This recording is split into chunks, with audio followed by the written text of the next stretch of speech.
all my life. Been grinding all my life. Sacrifice, hustle paid the price. Want a slice, got to roll the dice. That's why all my life I've been grinding all my life. It's time to grind.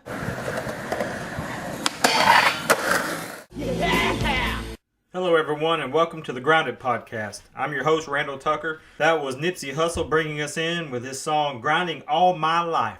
Let's hit that rail we call life and let's grind it. Alrighty, I'm with a very special lady. She is our worship leader at Partnership Christian Church, is where we are recording this interview today. And just to be quite honest, you may hear some bees here in a little while because there's some construction work going on, and they're operating a drill every now and then. So if you hear something that sounds like bees, it's the construction workers. So don't be too shook up over that. I play an instrument or two. Just a few here at the church. We're located here on Highway 321 in Maryville, Tennessee, and that's Maryville, not Maryville. And actually, some of our elders are here out in the hallway talking, so I don't know if the mic will pick those guys up or not, but if it does, it does. But on this episode of Grinded, I'm blessed to be sitting here with our worship leader, Dinah. How do you say your last name? Hauck? Hawk, yep, just like the bird. Yep, just like the bird. Tell the Grinded Brigade a little bit about you and about your family. Well, we are just kind of a ministry family. I am married to my husband, Joshua. We've been married for 4 years, and we have 2 beautiful boys, Tobias and Asher. Tobias will be 3 in January, and Asher turns 1 in September. So it just seemed like it took forever for Tobias to get here. You know, we kept saying, you're going to have that baby. You're going to have that baby. And it's like a week would pass by, and then another week would pass by. We're like, is Tobias coming? Now he's 3 years old. Yeah. It's crazy how fast the time goes. It is. It's real crazy. Wait till you're 47 and looking back. You're like, where did the time go? Yeah. And Joshua's involved in ministry here at the church too, right? Yeah, he does young adult ministry, and he also helps out with the youth. Helps out with the youth. And he sets up he doesn't set up our sound, but on Sunday morning, he's running around like a chicken with his head cut off, trying to get the He's become my right-hand man. He's really... he's our COVID man. Yeah, he's basically my producer back there if we need to give him a term, but he has stepped up in a lot of IT ways around the church as well to help with what he knows, with the time that he has, yeah. Yeah. So we're thankful for you guys. So that's one of your northern terms, you guys.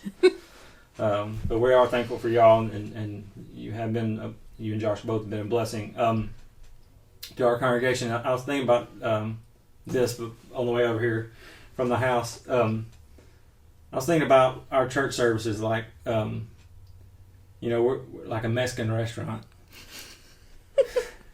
the worship team, we serve the queso and the salsa with the chips and the chips and dip, and then Pastor Mark is like your main course. Yeah, main course, your enchiladas and tacos and stuff like that, and then Josh comes out at the end, and he's the dessert. Yeah. He's that's where my mind goes. It's really bad. But Josh, he does do a good job with wrapping things up with when Pastor Mark finishes his sermon and giving that invitation time.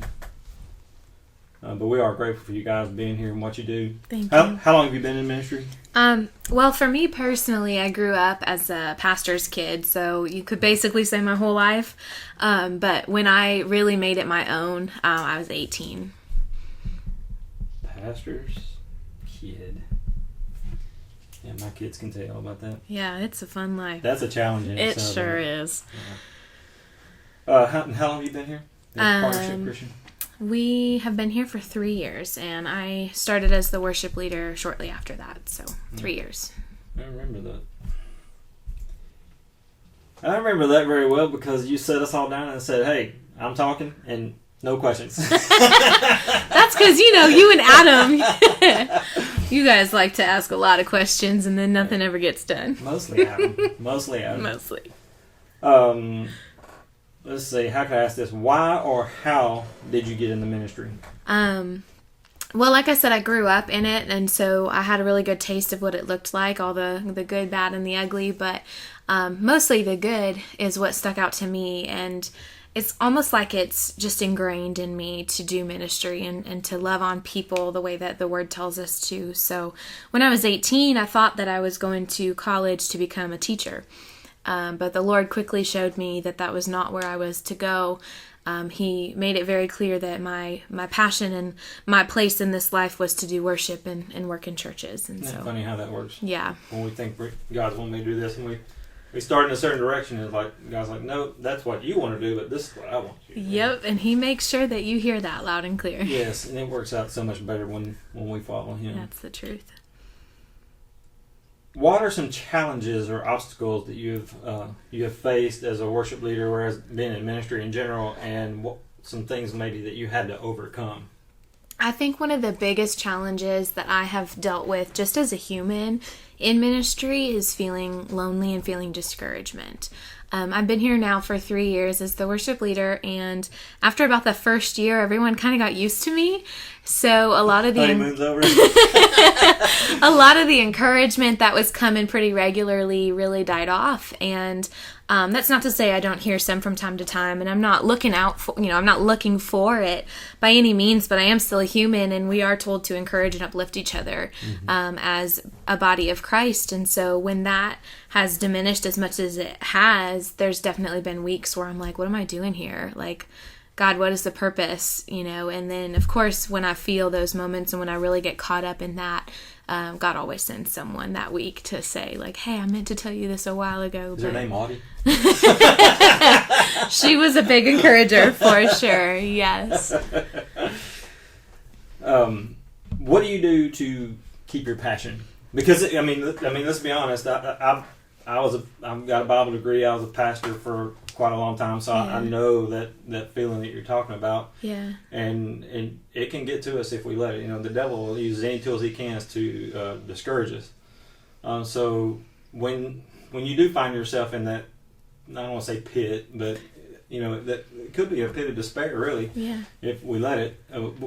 How do you keep grinding? How do you keep going? How do you motivate yourself, I guess, to keep doing what you do in ministry? Ironically enough, through worship. That's really the way that I best commune with our Creator. And when I get caught up in worship on my own, it just reminds me what I know all along, but we all need reminders of, is why do you do this? You do this to glorify me, Dinah. That's why you do this. And so when I get caught up in those discouraging times, I just go to the Lord and I pray and I worship Him, and I get that peace that He provides, and remember, like, well, that's the whole purpose of what I'm doing. I just want to lead people into His presence so that they can feel this peace too. So. Yeah. I was going to ask you a follow-up question that was not on your sheet that I sent you. But what is worship to you? And I think you just said it. Yeah. Just there at the end. But what would you say, Dinah Hauck? What is your meaning of worship? Yeah, so I've been asked this question a few times in life, but to me, worship is a way of life, and music is an aspect of it. Music is one of the ways that we worship, and for me, that's how I best worship our Creator, is through music and song, and also through prayer. But worship is the way that we live our life, and everything we do should be worshipful to our Creator. So obviously we're humans and we're sinful and we're going to fall down and make mistakes and do things that don't please Him and glorify Him. But the more we pursue to live a life that looks like Christ, the more we're going to be worshipful people. Yeah.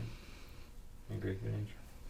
I'm glad I'm not the only one that's asked you that. Maybe it sounds like I know what I'm doing on these interviews. Okay, we're going to answer this one and then we're going to take a break. What is your favorite worship song? Who's your favorite artist and why? And I think I know the answer to this one too. You probably do. So worship song wise, I'm going to be honest, I can't pick one. There's just so many good ones that pull at my heartstrings. And for worship artist, it's a tie. And I know you know one of them. It's my girl Lauren Daigle. Yep. And also Phil Wickham they're tied for my number ones, just because the lyrics that they write and the way that they present it is just so heartfelt, so theologically rich, and so just not your typical what you hear all the time. They're different. They branch out and take it to new heights, and I just appreciate that about them. What's your favorite chord to play? My favorite chord to play?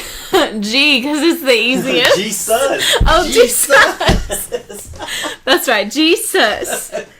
Jesus. All right, we're going to take a break. We'll be right back. Somebody else lost their board and didn't even know who it was. The board out it, blank, right on my shoulder. Our purpose with Grounded is to encourage people who are faced with life challenges, who are discouraged and maybe ready to give up. We want to lift them up. As the King James Version says, exhort them. And I love that word because it means to encourage with a gentle push. And I picture someone who is struggling, and we grab them around their body, picking them up from their weariness and helping them up and kind of shoving them forward in a loving way, urging them to keep going to get across that finish line in this race that we call life, because Jesus says those who endure to the end will be saved. And you know, like we mentioned a while ago earlier, the devil uses discouragement as one of his greatest tools. Yeah. And so that's our goal with Grounded and the Grounded podcast, is to encourage people any way that we can. And that's one of the biggest reasons behind these interviews is because we all have stories. I've said that ever since I've been in ministry. Everybody has a story. And we all have problems. We all have life challenges. We all go through things, and we all go through different things, and some things are similar. But there's one, I don't want to say fix it. What's the word I'm looking for? There's one solution that everybody can turn to, and that's Jesus. Yeah. All right. So with that in mind, I've heard bits and pieces of your testimony. God knows you, what was it, 3? Did you say 3 years now? 3.5 years, yeah. Goodness. But I've heard bits and pieces of your testimony, and I think you've been sharing it lately with some ladies groups and things. You've been speaking at churches and stuff here lately. What I've asked you to do today is just share your story with our Grounded audience, and whatever you feel comfortable sharing. You know, if you don't feel comfortable, don't share it. And while you share your story with the audience, explain to them how you made it through, I guess you will. Because I was talking the other day on one of the podcasts about Peter stepping out of the boat, you know, when he saw the wind and the waves. And this is an experienced fisherman. He's fished all his life. Yeah. He knows about wind. He knows about waves. He knows about storms. He knows how to steer a boat through a storm. But the minute he took his eyes off Jesus, he sank. Yeah. And unfortunately, there's a lot of people, even Christians, who are sinking. And we got to point them to Jesus to be lifted back up. Yeah. And to keep going. So tell us your story. And you're full now. I'm gonna hush. It's all you. Well, I'm thankful to be here, Randy, and I appreciate it again. And I love the heart behind Grind It, because Revelations 12:11 says that we will overcome by the blood of the Lamb and the word of our testimony, and I love that, and I'm huge on sharing testimony. So as I stated a little earlier, I grew up in the church. Ministry was just kind of all around me, and through that I saw the good, the bad, and the ugly. And Christians are not immune to sin. Christians are not immune to hypocrisy. In fact, I think we're some of the biggest people that struggle with it because we're aware of it. And so growing up, I mean, I had a good home life, but I was the middle of 5 kids. I still am. And I just have always kind of been a little bit more different, I guess, than everyone else. So a little bit more of the oddball out because we were an odd number. I still get along great with my family to this day, but, you know, there were days where I definitely just kind of felt lonely. And going through school, I guess loneliness and discouragement, as I stated before, are 2 things that I've really struggled with a lot in this life. And loneliness came at school when, as the pastor's kid in a small town of 300, you're pretty singled out for who you are. And so people treat you different when you're a pastor's kid.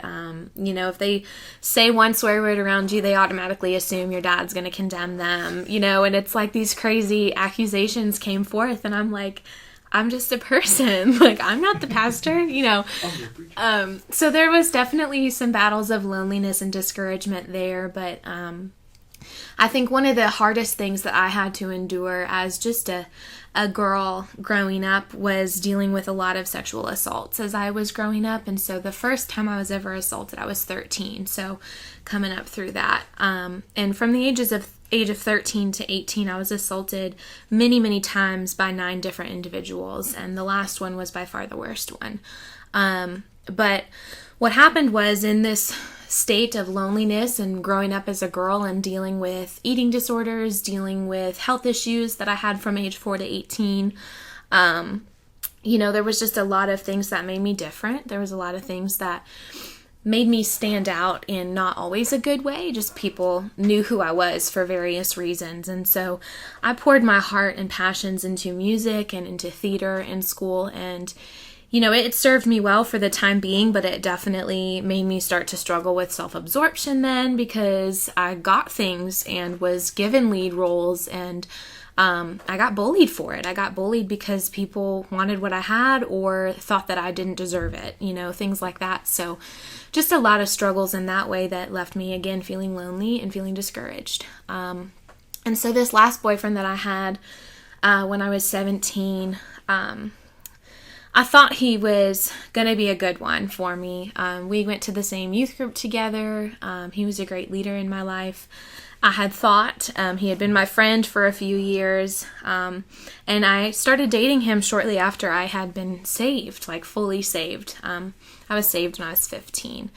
And I know that Satan sent him into my life to be a distraction. And that's exactly what he turned into. He turned into an idol in my life, quickly became an abuser in my life in many ways. It was not the best senior year of high school, though on the outside it looked that it was because of the things I was given at school. Inside I was just a darkness. Like I didn't want to be alive anymore. And so I definitely had times of suicidal thoughts.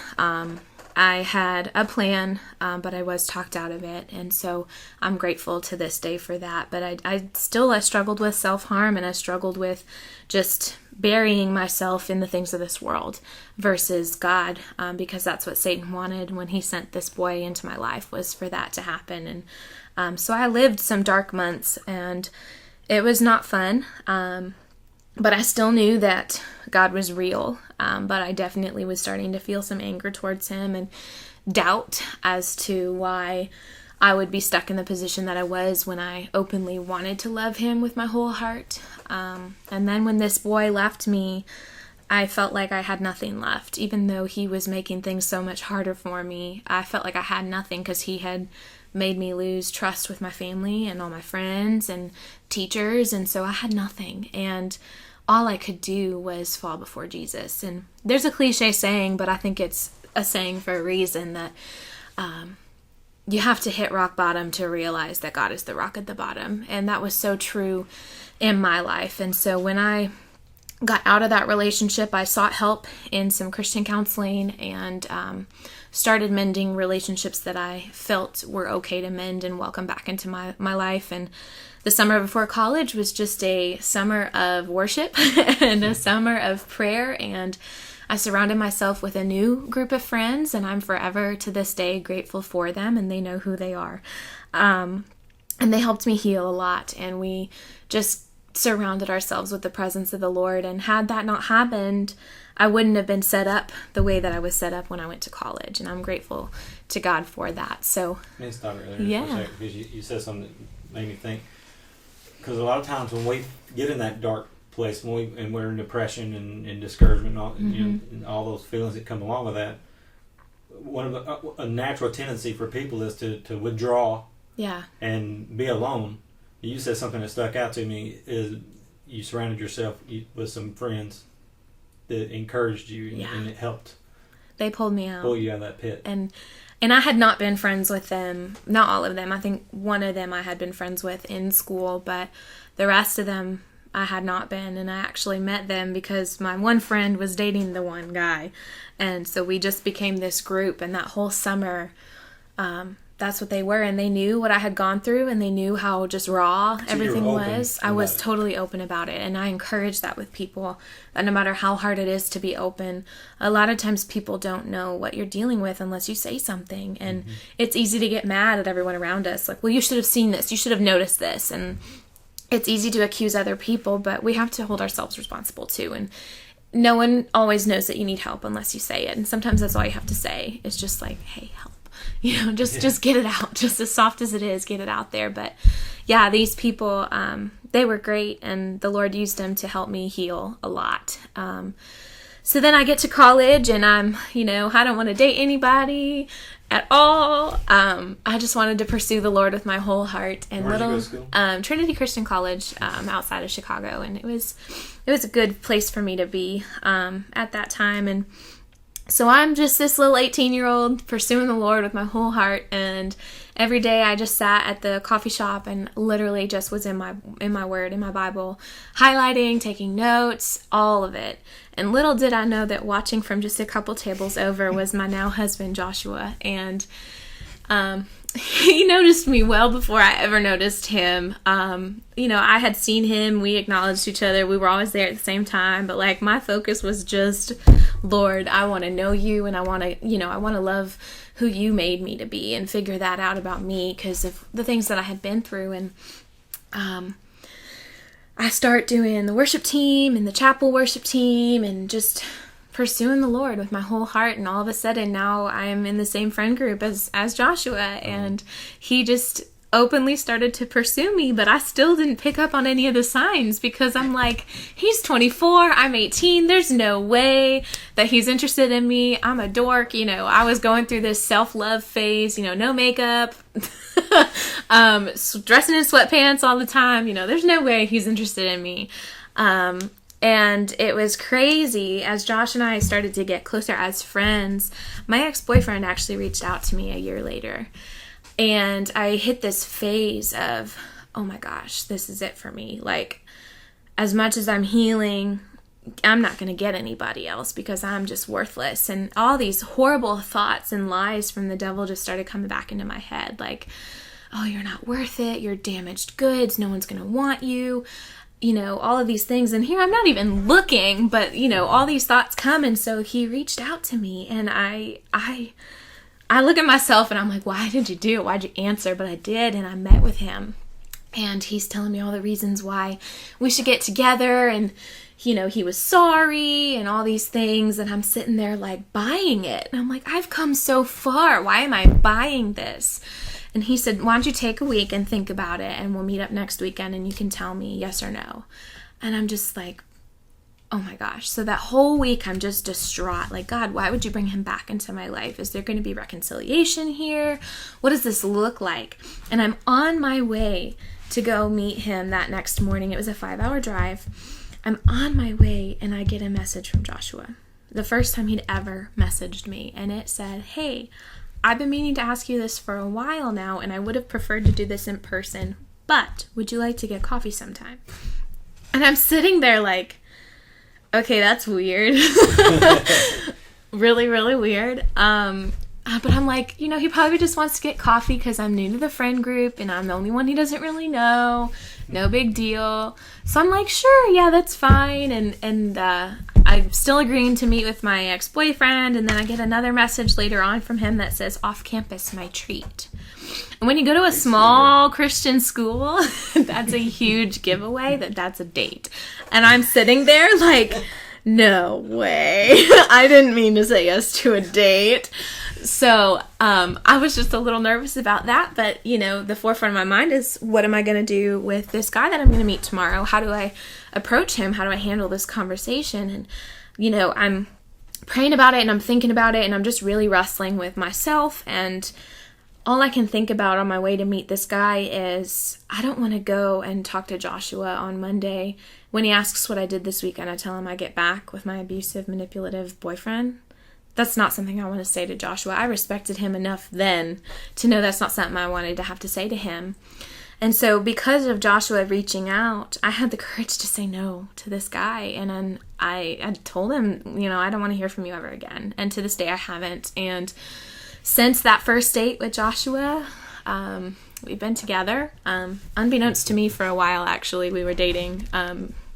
It's another story for another time, but but I look at how God heard my cry out for help, and the ways that he used Joshua in my life as protection and an encouragement, and all these things that I had been praying for and needing, wasn't looking for at that time, but God knew, hey, this is going to keep you away from backtracking. Like, I see your heart, and I'm going to protect you and lead you and guide you. And I'm so forever grateful to God for the ways that he has done that and protected me. And with loneliness and discouragement, which, like I said, they're things I struggle with big time, he has given me Joshua.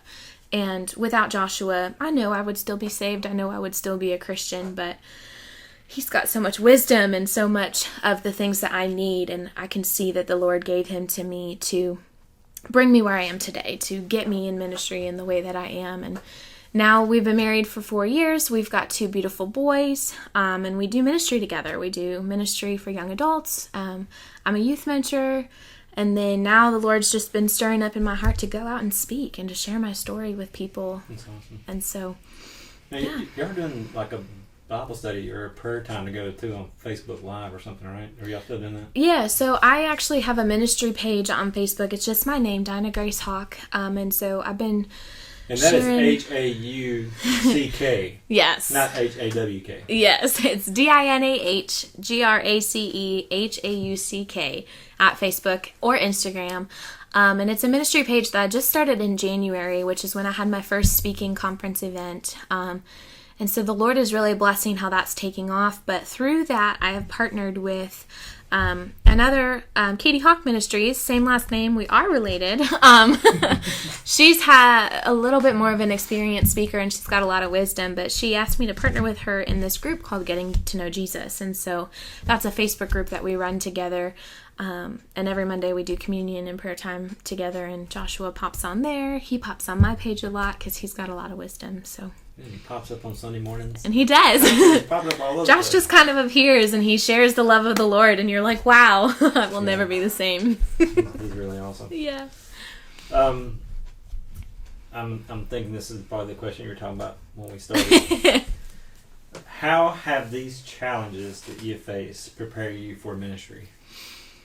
Well, how does life not prepare you for ministry? You know, I guess, like I said, I've been here as a worship leader for 3 years, and then when I got here, you know, I'm a young worship leader. I started young. I was 22 when I took the position, and you know, I sit here and I'm like, okay, what's next, God? Like, this was my goal. This was my dream job. What comes after this? And I just kept hearing a whisper saying, there's more.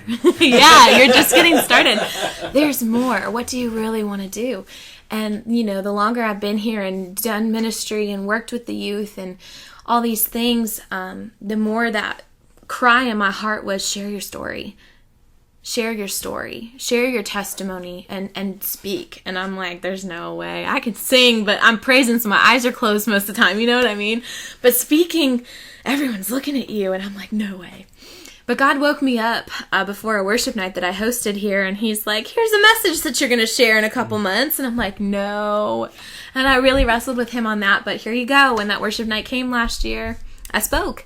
And from speaking at that event, I was reached out to speak at a upcoming local women's conference that we had. And so that took place in January. And when all these things were coming to play, I'm sitting there and I'm like, Lord, you really did hear the depths of my heart that I wasn't even hearing yet. And I know that there's a huge desire within me to speak at women's and youth events and to share my story and to just encourage each other to love each other and to support each other and uplift each other. Because, you know, I look back at my life, and if I would have had someone that was a Christian step up in my life and walk with me through my trials, things would have looked so different for me. I'm not angry, I'm not bitter about it, but I tell myself I want to be that person to as many people as I can be. And so yeah, that's something that's encouraged me to do ministry, is be the person that you wish you had. And always share the love of Jesus. That's what he tells us to do. Yeah. One of the things you said when you're giving your testimony, you kind of just said it again, you know, in a roundabout way, but one of the things I would say to a congregation when I'm preaching or whatever, or while I'm teaching Bible class, whatever, I say, share your need so people can meet your need. Yeah. And a lot of times we just expect people to meet our needs, but we don't realize they don't know what our needs are. Yeah. We have to drop our pride and, and say, hey, I have this need, and then can you help meet it? And so I think people need to be encouraged to do that as well, because, we're not mind readers. We're not. And dropping our pride is a huge thing that we have to do. But then on the flip side of that, I encourage you, if you see someone reaching out, this may be the only time that they have the strength to do it. So don't just ignore it. If you hear someone saying, hey, I'm going through a really hard time right now, maybe you're the person that they felt led to talk to. Don't overlook them. And a part of my testimony that I didn't get to in all of that is there were so many times that I reached out to youth leaders and I reached out to people in the church and I said, hey, help me. Help me. I'm struggling and I don't know what to do. And either I wasn't Christian enough or I didn't have the right parents, not the right name in town. Whatever it was, they all rejected me, all of them. And so, again, I just want to encourage people, yes, drop your pride and make that step to reach out. But on the flip side of that, take their hands when they're reaching, for real. And be a good Samaritan, go to the ditch and absolutely bandage up the wounds. Absolutely. Don't pass by on the other side of the road. Exactly. Mr. Preacher. I talked about that in the previous podcast. It's just that's what. It's just easier to pass by on the other side of the street than it is to go help. Yeah. Unfortunately. But God tells us to encourage each other and to uplift each other and to walk with each other and to commune with each other. And that's something that I think too many people just take for granted. And you probably just answered this question. And this is the last question that I'm going to ask you to pray for our listeners. But you've ministered to many people. What would be your very basic message to them? Well, love like Jesus. Yes. Love the what least love of like these. What does love like Jesus mean? Love the least of these. It's really easy to get in our Christian bubbles and forget the whole heart of what we're doing. And to look at the ones that are homeless or look at the ones that are hurting and obviously going through hard times and say, someone else will get to them.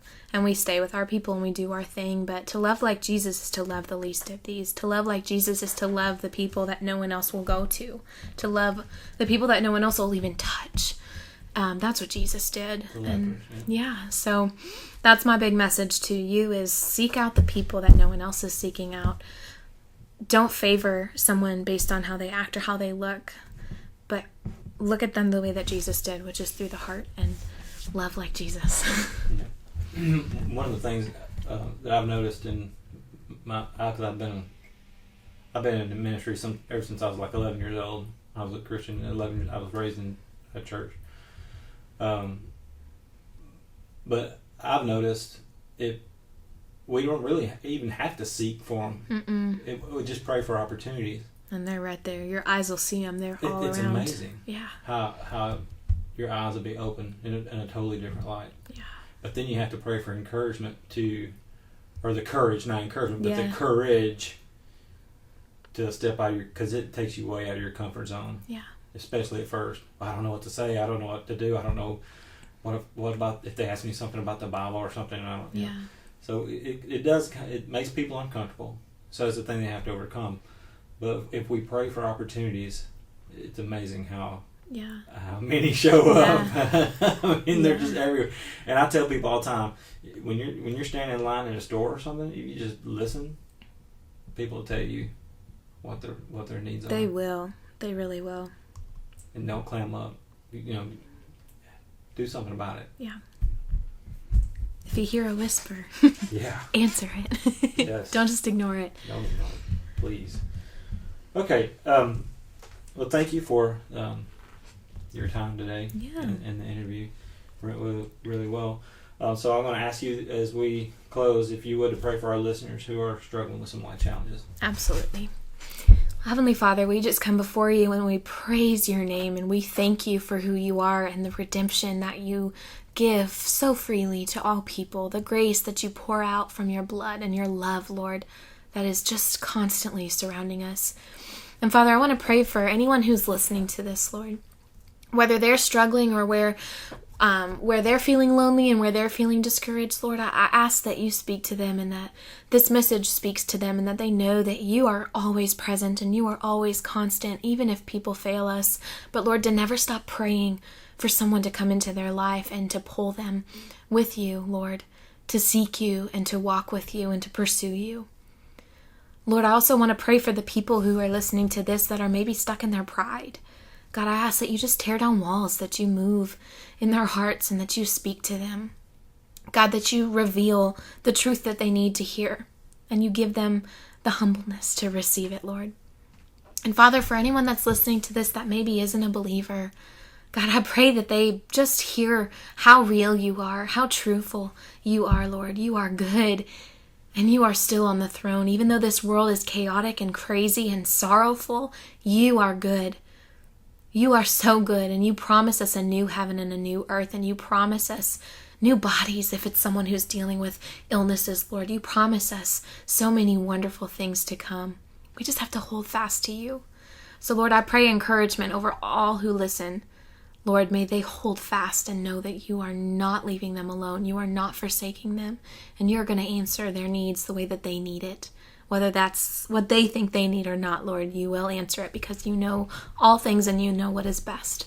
We love you, Lord, and we just pray that you move and that you speak and that you are felt. In Jesus' holy and precious name we pray. Amen. Amen. Thank you for listening to the Grind It Podcast today. You can send any questions or comments to grinditpodcast@gmail.com. Please join us next time, and when a challenge comes your way, just grind it. Been grinding all my life, sacrifice, hustle paid the price, want a slice, got to roll the dice, that's why all my life, I've been grinding all my life, look, all my life, been grinding